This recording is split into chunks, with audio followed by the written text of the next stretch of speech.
تو کہا یہ عالم بن جا یا علم دین سیکھنے والا بن۔ اللہ اکبر، یہ طالب علم جو دین سیکھتے ہیں اللہ رسول کو بہت محبوب ہوتے ہیں۔ ہمارے تاریخ فرشتہ میں ایک بڑا خوبصورت واقعہ لکھا ہے کہ سلطان محمود غزنوی کے ذہن میں 3 شکوک اٹھتے تھے۔ ایک یہ کہ العلماء ورثۃ الانبیاء، یہ جو کہا گیا علماء نبیوں کے وارث ہیں، وہ کہتا تھا اتنا بڑا اعزاز کیسے کہ نبیوں کے وارث ہیں؟ تو یہ کہیں اپنی مدح میں علماء نے یہ حدیث خود تو نہیں گھڑ رکھی۔ اور ایک شک اسے یہ بھی ہوتا تھا کہ قیامت کے حوالے سے کبھی سوال اٹھتا تھا اس کے ذہن میں۔ اور تیسرا، میرا والد سلطان سبکتگین ہے یا کوئی اور، یہ بھی اس کے ذہن میں ایک وسوسہ پیدا ہوتا تھا۔ اس کو کسی نے کہا تھا کہ تو لے پالک ہے۔ تو یہ 3 شکوک اس کے خانہ ذہن میں کلبلاتے تھے۔ ایک دن بادشاہ اپنے محل سے باہر نکلا اور خادم سونے کی شمع دان لیے آگے آگے چل رہے تھے کہ اچانک اس نے ایک منظر دیکھا کہ ایک مدرسہ ہے اور اس کی چھوٹی چھوٹی 4 دیواری ہے اور وہاں طالب علم پڑھتے ہیں۔ مدرسے کی لالٹین میں تیل نہیں ہے اور جب وہ سبق بھولتے ہیں تو قریب جلتے ہوئے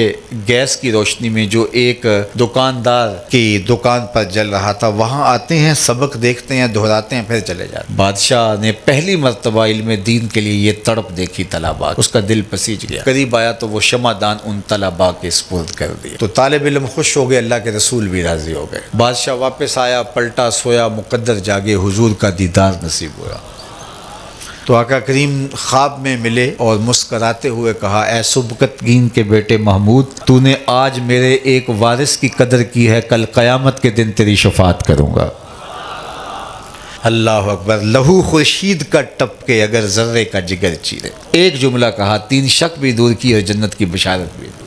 ہمارے استاد مفتی عبداللطیف رحمۃ اللہ تعالیٰ علیہ فرمایا کرتے تھے کہ یہ جو طالب علم ہوتے ہیں، ظاہر عمر بڑی ان کی کچی سی ہوتی ہے اور اس عمر میں کھیلنے کودنے کی طرف طبعی رجحان اور شغف ہوتا ہے۔ تو جو بیچارے طالب علم ہیں وہ تو اس عمر کی وجہ سے تھوڑے شریر ہوتے ہیں، لیکن جو مسجد کے اندر آنے والے نمازی اور دائیں بائیں سے وہ ان کو فرشتے کی شکل میں دیکھنا چاہتے، وہ کہتے ہیں نہ یہ ہنسیں، نہ یہ کوئی جو ہے وہ ایسا کام کریں۔ تو وہ تو ہر وقت تاڑ میں رہتے ہیں کہ کوئی تھوڑی سی بات ملے اور ہم کہیں کہ یہ طالب علم لڑ رہے تھے، یہ الجھ رہے تھے، یہ کر رہے تھے، انہوں نے پلیٹ پھینک دی، تو وہ تو بہانے تراشتے رہتے ہیں۔ تو ایک مدرسے کے اندر ایک طالب علم رہتے تھے اور ایک شخص فارغ البال ہو کے، یعنی سارے کام کاج سے فارغ ہو گیا، بچوں کی شادیاں کر لیں، تو وہ ان طلباء کے لیے وقف ہو گیا۔ کبھی ان کے لیے گھی کا کنستر اٹھا کے لا رہا ہے، کبھی وہ ان کے لیے آٹے کی بوری اٹھا کے لا رہا ہے، کبھی اور۔ تو طالب علم اس عمر کے ہوتے ہیں تو انہوں نے اس کا نام رکھ دیا حمار، گدھا۔ وہ جب بھی بھوک لگی ہوتی تو وہ کہتے ہیں ٹھہرو ٹھہرو، ہمارا گدھا گیا ہوا ابھی آئے گا تو تمہارے لیے کھانا لے کے آئے گا۔ تو ایک دن اسے کسی نے بتا دیا کہ یہ تجھے گدھا کہتے ہیں اور تو ان کی خدمتیں کرتا ہے۔ اس کو بڑا غصہ آیا کہ میں ان کی خدمت کروں اور یہ مجھے گدھا کہے،